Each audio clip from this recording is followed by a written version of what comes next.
C'est l'élite des cercles d'affaires, a dit ma sœur au conseil d'administration. Pas ton monde. La famille a approuvé. J'ai ajusté ma plaque nominative. Mon gestionnaire de fonds a souri, votre sœur contrôle notre portefeuille de 80 milliards de dollars. Elle décidera de votre start-up. Sa présentation a claqué au sol. Je m'appelle Elena Martinez et pendant 29 ans, j'ai été invisible.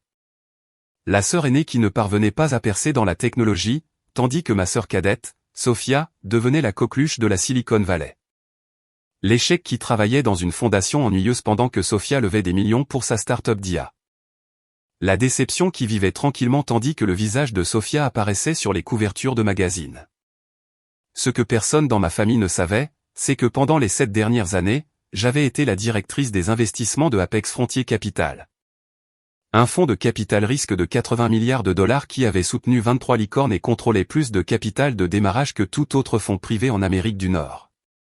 Ma signature approuvait ou annulait des transactions valant des centaines de millions. Ma thèse d'investissement façonnait des secteurs technologiques entiers, et je l'avais gardée secrète de chaque membre de ma famille. La décision de cacher mon succès n'était pas impulsive. Elle était stratégique. Quand j'avais 22 ans et que je venais d'obtenir mon diplôme de Stanford en informatique et en économie, j'ai observé la réaction de ma famille à ma première offre d'emploi. J'avais été recruté par une petite société de capital risque dont personne n'avait entendu parler, refusant des postes chez Google, Microsoft et 3 startups en vogue. Tu vas être la secrétaire de quelqu'un, avait demandé ma mère, sa voix empreinte de déception. Avec un diplôme de Stanford? Mon père secoua la tête. Sophia planifie déjà sa première start-up et elle est encore à l'université. Elle a le gène entrepreneurial. Tu aurais dû te lancer dans la gestion de produits comme nous en avons discuté. Sophia, alors âgée de 19 ans et débordante de confiance, me tapota l'épaule. Tout le monde ne peut pas gérer la pression de la construction, Elena. Il n'y a pas de honte à jouer la sécurité. Ce moment a tout cristallisé. Ma famille ne me voyait pas. Elle voyait ses propres suppositions. Et j'ai décidé à ce moment-là que je construirais un empire en silence. Je verrais s'il pouvait un jour me valoriser sans savoir ce que j'avais accompli, si l'amour pouvait exister sans des références impressionnantes attachées à mon nom. La réponse s'est révélée au cours de 7 ans de dîners de famille, de vacances et de réunions. J'ai gravi les échelons du capital risque comme une comète. À 24 ans, j'étais une associée qui repérait des tendances que personne d'autre ne voyait. À 26 ans, j'étais une principale qui a mené 3 investissements qui ont rapporté 40 fois leur mise. À 27 ans, j'étais associée. À 29 ans, je suis devenue directrice des investissements de Apex Frontier Capital après que nous nous soyons séparés de notre fonds parent avec 80 milliards de dollars de capital engagé. Ma fortune personnelle dépassait les 90 millions de dollars. Mon package de rémunération annuelle s'élevait à 4,7 millions de dollars plus les intérêts reportés qui doublaient souvent cette somme. Je possédais un penthouse dans l'immeuble le plus exclusif de la ville, acheté via une LLC pour que ma famille ne le sache pas. Je conduisais une Toyota de 4 ans parce que c'était pratique et parce que cela maintenait la fiction. La fiction que je travaillais à la fondation Apex Frontier, notre branche à but non lucratif qui finançait des programmes d'éducation technologique. J'ai laissé ma famille croire que j'étais une responsable de programme, peut-être senior si elle se sentait généreuse. Ils ne demandaient jamais de détails. Ils n'étaient pas intéressés par le travail de fondation ennuyeux que je faisais. Pendant ce temps, la carrière de Sophia a explosé exactement comme tout le monde l'avait prédit. Elle a fondé Neural Vision à 21 ans, une start-up d'IA axée sur la vision par ordinateur pour les véhicules autonomes. Elle a levé 800 000 $ en financement de préamorçage, puis 3 millions de dollars en amorçage, puis 15 millions de dollars en série A. À 25 ans, elle avait levé un total de 43 millions de dollars sur 3 tours de table, et était régulièrement présentée dans TechCrunch, Forbes, ou Wired. Chaque réunion de famille devenait une célébration de Sophia, son dernier partenariat avec des constructeurs automobiles, son équipe grandissante de 70 employés, sa conférence TED qui a obtenu 2 millions de vues, son apparition en couverture du magazine Entrepreneur. Sophia va prendre la parole au sommet de l'IA le mois prochain, annonçait maman à ses proches, amis, à quiconque voulait l'écouter. La conférencière principale, tu imagines? Seulement 26 ans. Papa rayonnait de fierté. C'est ma fille. J'ai toujours su qu'elle changerait le monde. Puis il se rappelait mon existence. Et Elena, tu es toujours à la fondation. C'est bien. Tu aides les étudiants, n'est-ce pas? C'est ça, dis-je avec un sourire. Nous avons distribué quelques bourses le trimestre dernier. Comme c'est gentil, répondait maman, se tournant déjà vers Sophia. Alors, Sophia, raconte à tout le monde l'entreprise du Fortune 500 qui veut s'associer à Neural Vision. Je regardais ma sœur rayonner sous la tension, absorbant chaque once de validation. Et je prenais des notes mentales. Ce que ma famille ne voyait pas, ce qu'elle ne pouvait pas voir parce qu'elle n'a jamais regardé, c'est ce que je voyais dans mon rôle. L'entreprise de Sophia était en difficulté. De graves difficultés. Neural Vision avait des démonstrations technologiques impressionnantes, mais peinait avec le déploiement en conditions réelles. Leur modèle de vision par ordinateur fonctionnait magnifiquement dans des environnements contrôlés et échouait de manière catastrophique dans des conditions imprévisibles. Ils avaient promis à leurs partenaires automobiles des systèmes prêts pour la production et avaient livré des prototypes incapables de gérer la pluie, le brouillard ou un éclairage inhabituel. Leur taux de consommation de trésorerie était astronomique, 3,8 millions de dollars par mois avec une autonomie de trésorerie d'exactement 4 mois. Ils avaient besoin d'une série B immédiate, de 50 à 70 millions de dollars pour survivre, faire pivoter leur approche technologique et reconstruire leur crédibilité auprès de partenaires de plus en plus sceptiques. Le problème. Le marché de la série B pour l'IA des véhicules autonomes s'était effondré 6 mois plus tôt après que 3 concurrents majeurs aient échoué de manière spectaculaire et publique. Les investisseurs étaient effrayés. Les transactions qui prenaient des semaines prenaient maintenant des mois de due diligence brutale, si elles se produisaient du tout. Sophia avait besoin d'un miracle. Et il y avait exactement 4 fonds en Amérique du Nord qui émettaient régulièrement des chèques de 50 millions de dollars pour des entreprises d'infrastructures d'IA. Apex Frontier Capital était le plus important. Il y a 3 mois, j'ai vu la candidature arriver via notre système. Neural Vision Incorporated, série B, 65 millions de dollars à une valorisation prémonétaire de 280 millions de dollars. Fondatrice Sophia Martinez. Ma poitrine se serra. Je savais que ce moment viendrait éventuellement. Sophia était à court d'options, et nous étions le choix évident. Si elle pouvait passer devant notre comité d'investissement notoirement rigoureux. J'ai assigné l'analyse préliminaire à mon partenaire senior James sans mentionner le lien familial. Je voulais d'abord une évaluation objective. Son rapport est revenu avec de multiples signaux d'alarme. Projection de revenus manquée de 40% par rapport aux prévisions initiales. Retard de déploiement technologique d'une moyenne de 8 mois. Coût d'acquisition client 3 fois plus élevé que prévu. 2 partenariats majeurs menacés de résiliation. Recommandation d'un audit technique détaillé avant de poursuivre. J'ai passé 20 heures à examiner personnellement chaque document, état financier, spécifications techniques, accord de partenariat, commentaires clients, analyse concurrentielle, composition de l'équipe. Le tableau était pire que ne le suggérait le résumé de James. Neural Vision ne luttait pas seulement, elle échouait. La technologie de base avait des limitations fondamentales que personne ne voulait reconnaître. L'équipe était brillante mais inexpérimentée en matière de contraintes de fabrication. Le modèle commercial reposait sur des partenariats qui se dissolvaient. La valorisation était basée sur des projections qui étaient fantaisistes. À la valorisation prémonétaire demandée de 280 millions de dollars, c'était un terrible investissement. À 120 millions de dollars, peut-être récupérable avec des changements stratégiques massifs. Selon la trajectoire actuelle, l'entreprise avait 12 mois avant l'effondrement complet, mais je n'ai pas rejeté la candidature.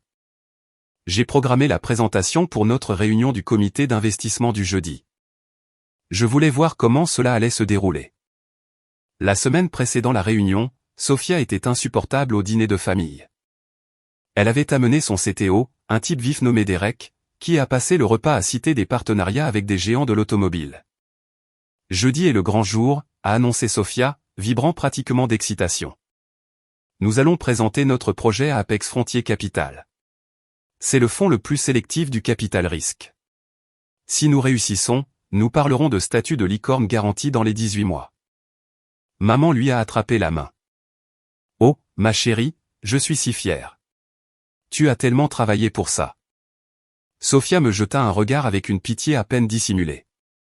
Elena, tu ne suis probablement pas le capital risque, mais Apex Frontier est légendaire. C'est comme présenter son projet au dieu de l'investissement technologique, les cercles d'affaires d'élite. Je suis sûr que tu feras très bien, dis-je calmement, coupant mon poulet.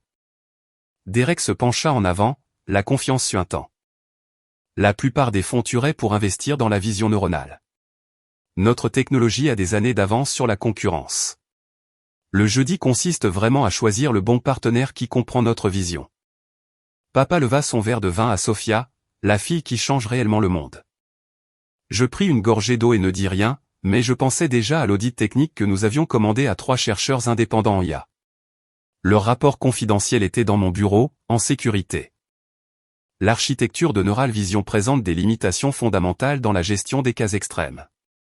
L'approche actuelle est peu susceptible d'atteindre une fiabilité de qualité production sans une refonte complète.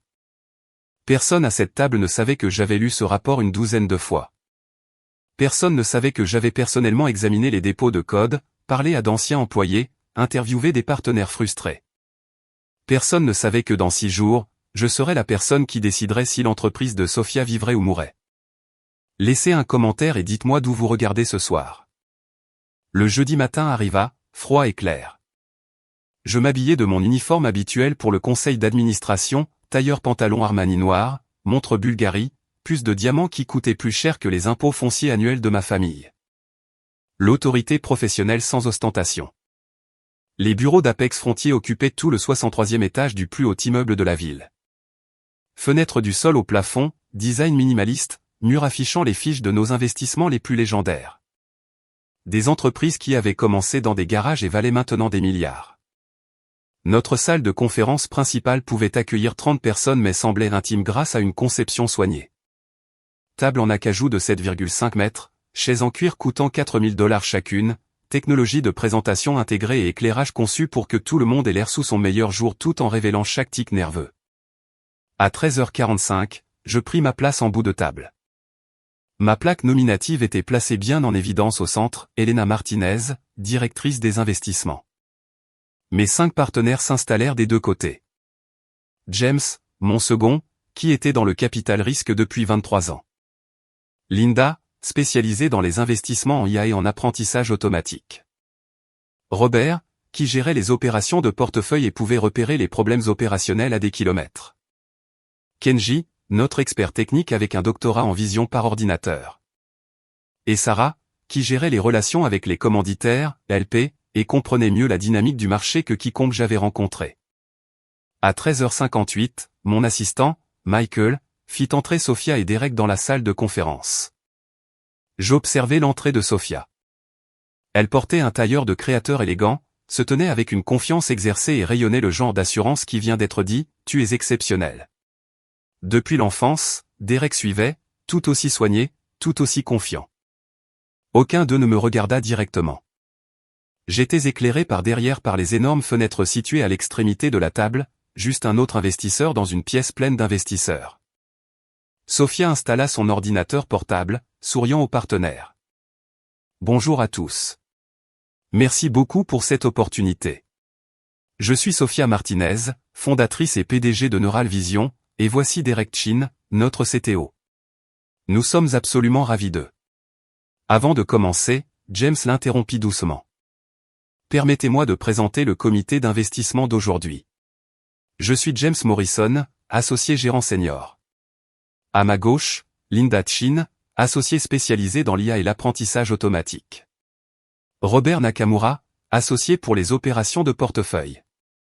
Kenji Tanaka, notre expert technique en vision par ordinateur et systèmes autonomes. Sarah Williams, associée gérant les relations LP. Il se tourna vers moi et je vis le moment exact où les yeux de Sophia se posèrent sur mon visage. Et en bout de table, continua James, notre directrice des investissements qui a l'autorité d'approbation finale sur tous les investissements de plus de 25 millions de dollars, Elena Martinez. La télécommande de l'ordinateur portable glissa des doigts de Sophia. Elle frappa la table avec un craquement sec, puis tomba avec un cliquetis sur le parquet. Elena, sa voix sortit comme un murmure. « Qu'est-ce que tu... » « Je pensais que tu travaillais à la fondation. »« Je le fais, » répondis-je calmement, ma voix portant l'autorité de quelqu'un qui avait pris des décisions de plusieurs milliards de dollars chaque semaine pendant des années. « Je préside la fondation Apex Frontier, Mais mon rôle principal depuis 7 ans est celui de directrice des investissements de Apex Frontier Capital. Je fis un geste vers la pièce. C'est mon fonds. Derek était devenu complètement blanc. Vous êtes Elena Martinez. L'Elena Martinez. Sophia le regarda, confuse. De quoi parles-tu? C'est une légende, dit Derek, sa voix à peine audible. Elle a repéré la vague de l'informatique quantique 2 ans avant tout le monde. Elle a soutenu Neuralpass, DataStream, cette autre licorne. Son dossier d'investissement est parfait. Littéralement parfait. Pas une seule perte en 7 ans. Je n'avais pas réalisé les noms de famille. Je n'avais jamais fait le lien. Sophia se tourna vers moi, son expression passant du choc à la confusion, à l'incrédulité, et à quelque chose qui ressemblait à de la trahison. Tu n'as jamais rien dit. Toutes ces années, tu nous as laissé penser. Je vous ai laissé penser exactement ce que vous vouliez penser, dis-je calmement. Vous avez supposé que je travaillais à une fondation à un poste subalterne. Je ne vous ai jamais corrigé parce que je voulais voir quelque chose. Ma famille me valoriserait-elle un jour sans connaître mes réalisations? Quelqu'un s'intéresserait-il un jour à mon travail, à mon expertise, à ma vie? La voix de maman résonna dans ma mémoire. Tu n'as pas pu percer dans la technologie. La voix de Sophia. Tout le monde ne peut pas gérer la pression de la construction. Le toast de papa. La fille qui change réellement le monde. La réponse, continuai-je, était claire. Maintenant vous êtes ici, demandant 65 millions de dollars à une valorisation prémonétaire de 280 millions de dollars. J'ai examiné vos documents de manière approfondie. Discutons si Apex Frontier Capital est le bon partenaire pour la vision neuronale. Sophia resta figée, sa confiance soigneusement préparée anéantie. Derek lui toucha le coude. Sophia, la présentation. Nous devons. Oui. Elle se secoua visiblement, essayant de se ressaisir. Oui, commençons. La présentation fut un désastre dès la première diapositive. Sophia, qui avait présenté ce diaporama impeccablement à nos parents une douzaine de fois, qui avait charmé les journalistes et les auditoires de conférences, trébucha sur des mots qu'elle avait répétés pendant des semaines. Chaque affirmation audacieuse sonnait creux lorsqu'elle était prononcée devant sa sœur capitaliste risqueuse secrète. Chaque métrique impressionnante semblait désespérée lorsqu'elle était énoncée devant quelqu'un qui pouvait vérifier chaque chiffre. Derek essaya de la soutenir, intervenant avec des détails techniques, mais il n'arrêtait pas de me regarder nerveusement, ce qui ne fit qu'aggraver les choses. 10 minutes plus tard, Linda leva la main. Permettez-moi de vous arrêter là, Sophia. Vous affichez une croissance mensuelle de 40% des déploiements, mais je regarde vos accords de partenariat. 3 de vos 5 principaux partenaires ont suspendu les déploiements en attendant des améliorations techniques. Pouvez-vous expliquer cette divergence? La voix de Sophia trembla. Ce sont des pauses temporaires pendant que nous affinons. Ce ne sont pas temporaires, dit Linda, son ton professionnel mais tranchant. Auto Drive System vous a envoyé une lettre formelle indiquant qu'ils évaluent des solutions alternatives. Tech Motor a réduit son programme pilote de 80%. Global Transport a résilié entièrement son contrat le mois dernier. Ce n'est pas un affinement, c'est une perte de clients. Je vis la couleur quitter le visage de Sophia. Robert prit la parole. Votre taux de consommation est de 3,8 millions de dollars par mois, mais votre trésorerie actuelle montre 4 mois de liquidité. Cela signifie que ce n'est pas une levée de fonds pour la croissance, c'est une levée de fonds pour la survie. Pourquoi devrions-nous croire que le problème est un capital insuffisant plutôt que des problèmes fondamentaux de modèle commercial? Notre technologie est solide, interjeta Derek. Nous avons juste besoin de plus de temps pour optimiser les conditions réelles. Est-elle solide? La voix de Kenji était calme mais dévastatrice. J'ai examiné vos spécifications techniques. Vos modèles affichent une précision de 98% dans des environnements contrôlés et de 76% dans des déploiements en conditions réelles. Les applications automobiles nécessitent une fiabilité de 99,9%. Ce n'est pas un problème d'optimisation. C'est un problème d'architecture. Sophia sembla sur le point de pleurer. Nous travaillons sur la version 2 de notre modèle de base qui ne sera pas prête avant 18 mois selon votre feuille de route interne, continua Kenji, et qui nécessite 40 millions de dollars de dépenses de R&D supplémentaires au-delà de cette levée de fonds. vous demandez 65 millions de dollars en sachant que cela ne résoudra pas vos défis techniques. La pièce tomba dans un lourd silence. James me jeta un coup d'œil, puis se tourna vers Sophia. Mademoiselle Martinez, permettez-moi d'être direct. Votre entreprise a des démonstrations technologiques impressionnantes, mais des déploiements en conditions réelles ratés. Vous avez brûlé 43 millions de dollars en 3 ans et avez 4 mois de trésorerie. Votre technologie de base a des limitations fondamentales qui ne peuvent être résolues par des améliorations progressives. Les partenariats sur lesquels vous comptez se dissolvent et vous demandez une valorisation qui suppose que les problèmes sont déjà résolus alors qu'en réalité, vous êtes à 18 mois d'avoir un produit prêt pour la production. Les mains de Sophia tremblaient. Ce n'est pas vous ne comprenez pas toute l'image. Nous comprenons parfaitement, dis-je calmement, parlant pour la première fois depuis le début de la présentation. Cliquez sur le bouton s'abonner si vous avez déjà dû fixer des limites avec une famille toxique, car ce qui s'est passé ensuite a tout changé. Mais voici ce que je vois et que vous ne voyez pas, continuai-je en sortant un autre dossier. J'ai passé 40 heures à analyser Neural Vision. Non pas en tant que votre sœur, mais en tant qu'investisseur qui a soutenu 23 entreprises, de la phase de démarrage au statut de licorne. J'ai fait glisser des documents sur la table. Analyse technique, rapport de marché, évaluation concurrentielle, tous annotés de mes notes. Votre technologie de vision par ordinateur de base est véritablement innovante. Le problème n'est pas les algorithmes de base. C'est l'architecture de déploiement. Vous avez essayé de construire un système qui fonctionne partout, ce qui est impossible avec la technologie actuelle. Mais si vous vous concentriez sur des cas d'utilisation spécifiques, automatisation d'entrepôts, surveillance agricole, environnement logistique contrôlé, votre technologie existante pourrait être prête pour la production en 6 mois. Sophia leva les yeux. La confusion se mêlait à l'espoir. Votre équipe est talentueuse mais inexpérimentée en matière de contraintes de fabrication, continuai-je. Vous avez besoin d'un vice-président de l'ingénierie expérimenté qui a livré des produits robotiques physiques, pas seulement des logiciels. Vous avez besoin de réduire votre taux de consommation de 40% immédiatement.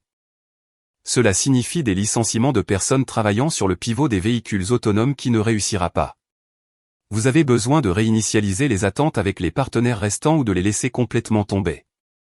J'ouvris un autre document. J'ai fait auditer votre technologie par 3 chercheurs indépendants en IA.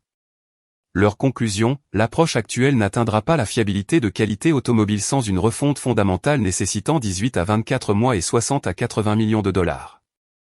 Mais vos modèles de vision par ordinateur sous-jacent pourraient dominer l'automatisation d'entrepôts en 12 mois avec une concentration appropriée. Derek se penchait maintenant, étudiant les évaluations techniques. Alors voici la réalité, dis-je, ma voix douce mais absolument ferme. À 280 millions de dollars de pré-monnaie pour l'IA automobile, c'est un investissement impossible. À 95 millions de dollars de pré-monnaie pour un pivot vers l'automatisation d'entrepôts, cela devient intéressant. Mais cela exige de reconnaître que l'entreprise que vous pensiez avoir construite n'est pas l'entreprise que vous avez réellement construite. La voix de Sophia se brisa. Mais l'automobile était la vision. C'était tout l'intérêt. Changer le monde, sauver des vies. Les visions ne paient pas les factures, dit Robert doucement. Et les entreprises mortes ne changent pas le monde. Vous pouvez pivoter vers l'automatisation d'entrepôts, dominer ce marché, générer des flux de trésorerie et de la crédibilité, et revenir à l'automobile dans 3 ans à partir d'une position de force. Ou vous pouvez insister sur l'automobile maintenant et manquer d'argent dans 4 mois. Sarah ajouta, pour information, nous examinons environ 300 présentations par trimestre. Nous investissons dans environ 2. Votre entreprise est suffisamment intéressante pour cette conversation, mais seulement si vous êtes prête à apporter des changements spectaculaires. Sans l'intervention d'Elena basée sur le potentiel technologique sous-jacent, cela aurait été un refus avant même la fin de votre première diapositive. Sophia me regarda, les larmes coulant sur son visage. Le mascara créait des traces sombres. Pourquoi ne m'as-tu pas dit? Si j'avais su que tu étais dans le capital risque, si j'avais su que tu comprenais ces choses, j'aurais pu demander de l'aide il y a des mois avant que tout ne tourne si mal. L'aurais-tu fait? Demandai-je doucement. Aurais-tu pris des conseils de ma part? La sœur qui n'a pas pu percer dans la technologie? L'échec qui a joué la sécurité avec un emploi à la fondation? La déception qui ne changeait pas le monde? Sophia tressaillit comme si je l'avais giflée. Pendant 7 ans, Sophia, tu ne t'es jamais une seule fois intéressé à mon travail. Pas une seule fois. Tu as juste supposé que ce n'était pas important parce que ce n'était pas spectaculaire, parce que je n'étais pas en couverture de magazine. Ma voix resta égale, mais l'émotion transparaissait. Je voulais voir si quelqu'un dans notre famille pouvait me valoriser sans des références impressionnantes. La réponse était non. Ce n'est pas juste, murmura-t-elle. N'est-ce pas? Je sortis mon téléphone, fis défiler un fichier de notes. Thanksgiving il y a 2 ans. Tu as parlé de Neural Vision pendant 1 heure. Papa m'a posé une question sur mon travail. Avant que je puisse répondre, tu as interrompu pour montrer à tout le monde ton article de TechCrunch. Le dernier Noël, maman a trinqué à la fille qui change réellement le monde. En te regardant. Ton dîner d'anniversaire il y a 6 mois, tu as littéralement dit qu'Elena ne comprendrait pas.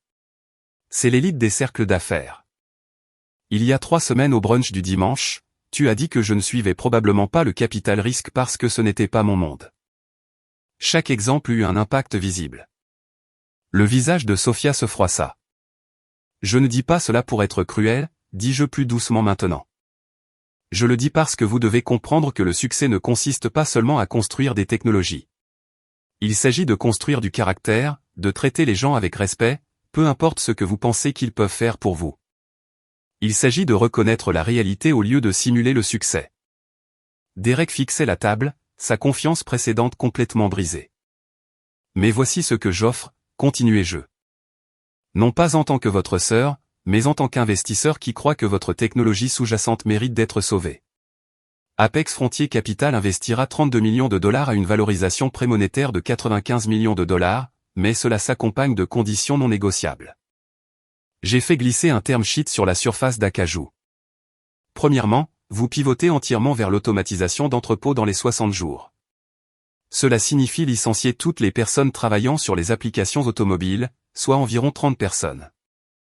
Cela signifie résilier formellement les partenariats automobiles plutôt que de les laisser mourir lentement. Cela signifie reconstruire votre stratégie de commercialisation autour des entreprises de logistique. Deuxièmement, vous embauchez un vice-président de l'ingénierie expérimenté dans les 90 jours. Quelqu'un qui a livré des produits robotiques physiques, pas seulement des logiciels. Je vous fournirai 3 candidats de notre réseau. Vous écouterez leur expertise même si elle contredit vos instincts. Troisièmement, vous acceptez notre nomination de 2 sièges au conseil, un expert technique qui vous poussera sur les décisions de produits, un expert opérationnel qui reconstruira votre modèle d'affaires. Ils auront un droit de veto sur les décisions stratégiques jusqu'à ce que vous atteigniez 10 millions de revenus annuels récurrents. Quatrièmement, vous travaillez avec un coach exécutif chaque semaine pendant 12 mois. Vous devez vous développer en tant que leader avant de pouvoir vous développer en tant que PDG. Le coach sera le Dr Marcus Webb. Il a travaillé avec 47 fondateurs dans des situations similaires. Sophia prit le term sheet avec des mains tremblantes, fixant les chiffres. C'est moins de la moitié de ce que nous avons demandé, dit-elle, la voix à peine audible. C'est exactement ce dont vous avez besoin pour exécuter le pivot que j'ai décrit, répondis-je. Plus d'argent ne ferait que prolonger votre trésorerie tandis que les problèmes fondamentaux s'aggraveraient. C'est suffisant pour reconstruire correctement ou échouer honnêtement. James prit la parole. Pour information, mademoiselle Martinez, votre entreprise était sur le point d'être rejetée. La seule raison pour laquelle ce term sheet existe, c'est parce qu'Elena a vu un potentiel dans la technologie de base malgré une exécution stratégique catastrophique. Sans son intervention, nous aurions refusé dans les 15 premières minutes. Sophia me regarda, les larmes coulant librement. Pourquoi m'as-tu aidé? Après tout ce que j'ai dit, tout ce que notre famille a dit de toi. Parce que tu es ma sœur, dis-je simplement. Et parce qu'Abuela Rosa a toujours dit que la famille signifie montrer aux gens ce qu'ils peuvent devenir, pas seulement les punir pour ce qu'ils ont été. Notre grand-mère, décédée quand j'avais 25 ans, m'avait dit cela quand j'avais du mal dans mon premier rôle de capital risque, elle avait été le seul membre de ma famille à vraiment me voir. Mais comprenez bien ceci, continuai-je, ma voix se durcissant. C'est un investissement commercial, pas une faveur familiale. Si vous prenez notre argent et n'exécutez pas ce pivot, si vous poursuivez le rêve automobile au lieu de vous concentrer sur l'automatisation d'entrepôts, si vous ignorez les conseils de nos membres du conseil. Si vous privilégiez l'apparence du succès à la réalité du succès, je vous retirerai en tant que cofondatrice. Je protégerai notre investissement et les emplois de vos employés, même si cela signifie les protéger de vous. La pièce devint absolument silencieuse.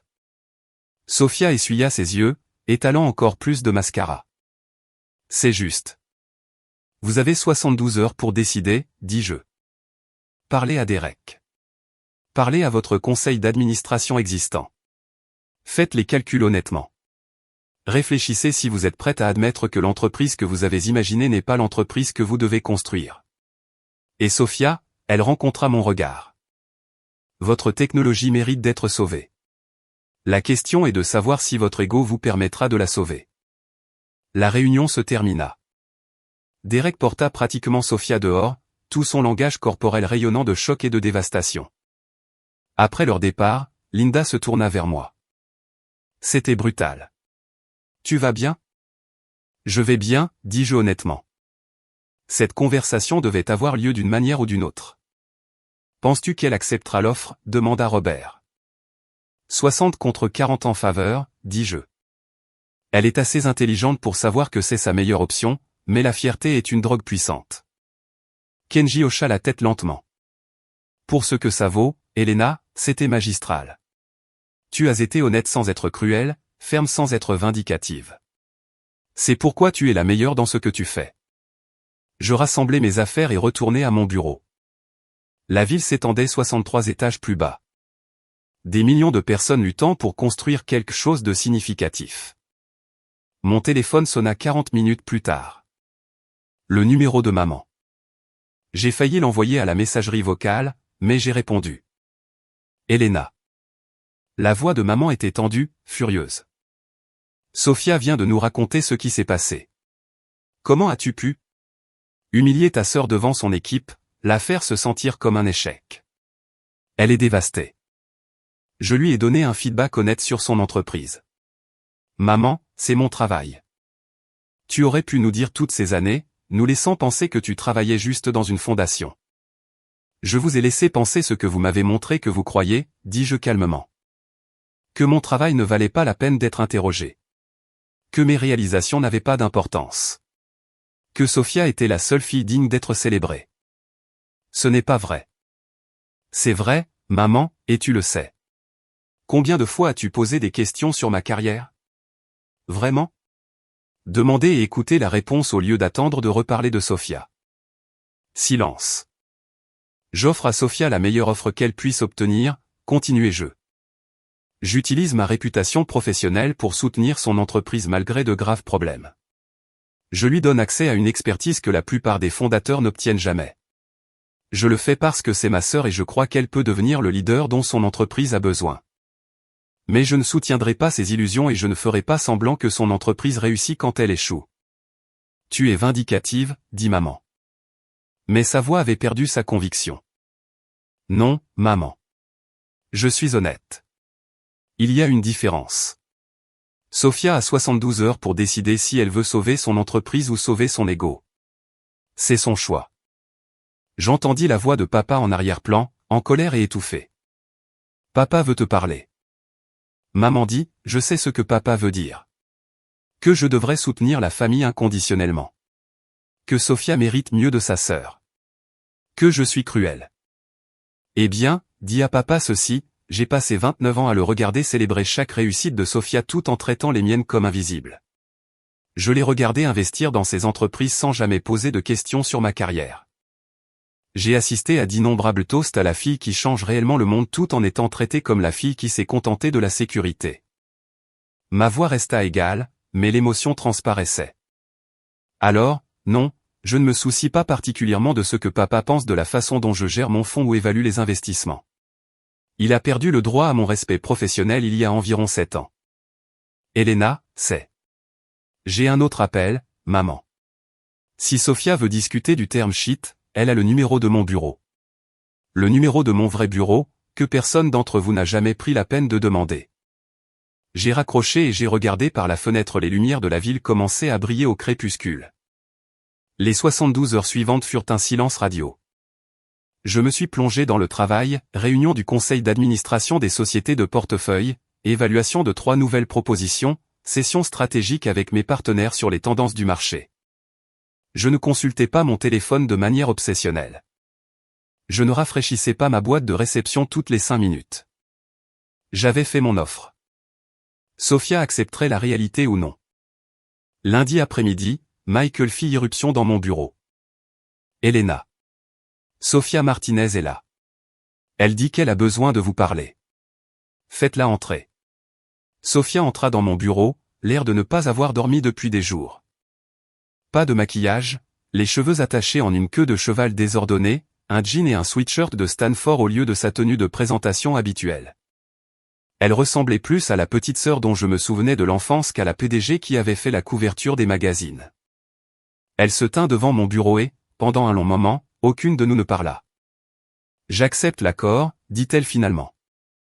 Tout. La valorisation inférieure, le pivot, les sièges au conseil, le coach exécutif, tout. Et, dis-je. Assieds-toi. Discutons du calendrier et de l'exécution. Elle s'effondra sur la chaise, l'air épuisé. Derek et moi avons passé 3 jours à faire une analyse brutale. Vous avez raison sur tout. L'approche automobile, les limitations techniques, les échecs de partenariat. Nous nous sommes menti à nous-mêmes pendant 18 mois sur la gravité réelle des choses. C'est courant, dis-je. Les fondateurs ne peuvent souvent pas voir leurs entreprises objectivement. C'est pourquoi la perspective extérieure compte. C'est plus que ça. Sa voix se brisa. J'étais tellement investi dans l'idée d'être l'histoire à succès, de prouver que j'étais l'enfant prodige en qui tout le monde croyait, que j'ai cessé de construire réellement une bonne entreprise. J'ai pris toutes les décisions en fonction de ce qui impressionnerait les gens, pas de ce qui fonctionnerait. Elle essuya ses yeux et, je t'ai traité comme si tu n'étais rien pendant des années parce qu'avoir une sœur que je pouvais regarder de haut me faisait me sentir plus réussi. Je ne dis rien, j'ai juste écouté. Abula Rosa avait l'habitude de me dire que j'avais un don pour voir l'avenir. Sophia continua. Elle disait que je pouvais construire quelque chose de significatif si j'apprenais d'abord l'humilité. Je n'ai jamais compris. Je pensais que la confiance et l'humilité étaient opposées.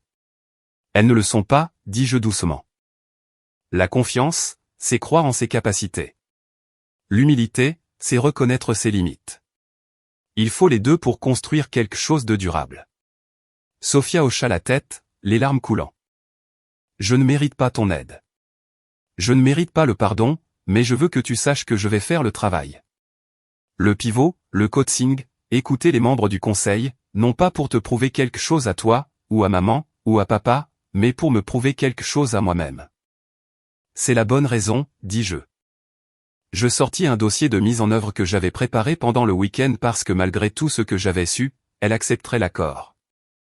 Voici ce qui se passe ensuite. Les signatures du term sheet ont lieu cette semaine. Les transferts d'argent dans les 10 jours. Marcus Webb commence le coaching lundi prochain. Les membres du conseil sont nommés dans les 30 jours. Je recommande le Dr Sarah Patel pour l'orientation technique et James Morrison pour la supervision opérationnelle. Vos candidats au poste de vice-président de l'ingénierie, j'ai identifié 3 personnes qui ont construit des systèmes d'automatisation d'entrepôts à grande échelle. Vous interviewerez les 3, mais je recommande fortement le Dr Michael Onko. Il a fait passer une entreprise similaire de 5 millions de dollars à 200 millions de dollars. Sophia prit le dossier, étudiant les noms et les références. Ce sont des ressources incroyables. Je ne comprends pas pourquoi vous faites ça. Parce que votre technologie est véritablement innovante, dis-je. Parce que 30 employés dépendent de vous pour prendre de bonnes décisions. Parce que le marché de l'automatisation d'entrepôts a besoin de meilleures solutions. Et oui, parce que vous êtes ma sœur et je crois que vous pouvez devenir le leader dont votre entreprise a besoin. Mais comprenez, continuai-je, me penchant en avant, ce qui se passe avec cet investissement est distinct de ce qui se passe avec notre relation. Si vous voulez reconstruire les choses entre nous en tant que sœurs, c'est un travail différent. Cela ne dépend pas du succès ou de l'échec de Neural Vision. Cela dépend si vous êtes prête à me voir comme une personne complète, pas seulement comme un reflet de votre succès. Sophia rencontra mon regard. Je veux cette relation, non pas parce que vous financez mon entreprise, mais parce que ça me manque d'avoir une sœur. Il me manque la personne qui m'aidait avec mes devoirs et croyait en mes rêves avant que je ne devienne si obsédé par l'impression. Je suis toujours cette personne, dis-je. J'ai juste cessé d'attendre que ma famille le remarque. Elle hocha la tête. Pouvons-nous prendre un café? Pas pour parler d'affaires, juste pour parler. Comme des sœurs qui se connaissent vraiment. J'aimerais ça, dis-je. Et je le pensais. Le term sheet a été signé 4 jours plus tard. Les 32 millions de dollars ont été versés sur le compte de Neural Vision la semaine suivante. Sophia a engagé le Dr Webb et a commencé le coaching exécutif.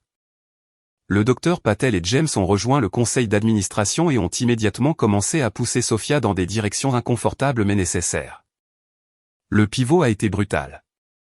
Sophia a dû licencier 32 personnes, toutes celles qui travaillaient sur les applications automobiles. Elle a dû résilier formellement des partenariats qu'elle pensait définir sa carrière. Elle a dû admettre à son équipe, à la presse, à tous ceux qui regardaient que Neural Vision changeait fondamentalement de direction. Mais elle l'a fait. Avec le coaching, avec les conseils du conseil d'administration, avec le soutien de Derek, elle a exécuté le pivot. 5 mois plus tard, Neural Vision a signé son premier client majeur d'automatisation d'entrepôt. Amazon, testant le système dans 3 centres de distribution, puis Target, puis Walmart. La technologie qui avait échoué dans des environnements extérieurs imprévisibles, a excellé dans des environnements d'entrepôt contrôlés. Les revenus ont accéléré. La culture d'entreprise s'est stabilisée. L'équipe, maintenant plus mince et plus concentrée, a recommencé à croire en la mission. Sophia et moi prenions un café chaque semaine. Parfois, nous parlions affaires. Elle posait des questions. Je partageais ma perspective de gestion de dizaines de sociétés de portefeuille, mais surtout, nous parlions de la vie, de la pression que nous avions ressentie en grandissant, de la façon dont les attentes de nos parents nous avaient déformés différemment, de qui nous voulions devenir. Nos parents ont mis des mois à comprendre ce qui s'était passé. Papa était furieux que j'ai forcé Sophia à réduire ses effectifs. Maman insistait toujours sur le fait que j'aurais dû simplement lui donner l'argent sans condition. Je les ai laissés être en colère. Leurs opinions ne me définissaient plus. Mais lentement, quelque chose a changé. Papa m'a posé des questions sur un problème commercial. C'était la première fois qu'il cherchait mon opinion professionnelle. Maman a mentionné à ses amis que mes 2 filles réussissent dans la technologie. Juste des chemins différents, de petits pas mais des pas en avant. 11 mois après cette confrontation au conseil d'administration, Neural Vision a levé sa série C à une valorisation de 340 millions de dollars. Apex Frontier a participé, bien sûr. Mon retour sur cet investissement initial de 32 millions de dollars sur papier, 173 millions de dollars. Si Sophia exécutait sa prochaine phase, cela pourrait atteindre 800 millions de dollars. Mais le véritable retour n'était pas financier. Le mois dernier, Sophia a prononcé le discours d'ouverture du sommet de l'IA, la même conférence où, 3 ans plus tôt, maman s'était vantée de sa conférence TED. Cette fois, 8000 personnes remplissaient l'auditorium.